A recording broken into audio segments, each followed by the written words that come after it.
Caffeine-driven ka din ba na umaga pa lang, di ka makaka-function kung wala ka pang kape sa sistema?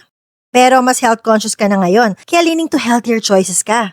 Only kahit anong mangyari, di mo kayang i-give up ang kape. Don't worry kasi nandiyan naman si D2X Coffee. So eto na nga, I get all their variants so I can taste test each and pick my favorite.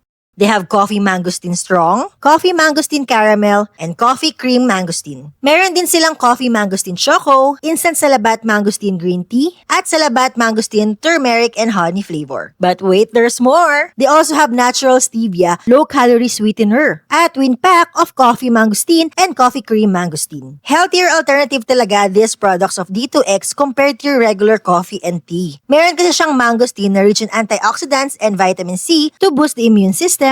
Meron din tong malunggay that may help reduce blood sugar and cholesterol. May agaricus mushroom din that may help fight infections, reduce inflammation and cholesterol. Meron pang ganoderma that may help reduce stress and support liver function at madami pang iba. So taste test, inuna ko na tong coffee mangosteen strong. Sarap! Satisfied ang caffeine cravings ko. If bet mo din to give this healthy kind of coffee a try, check out ka na din, dali!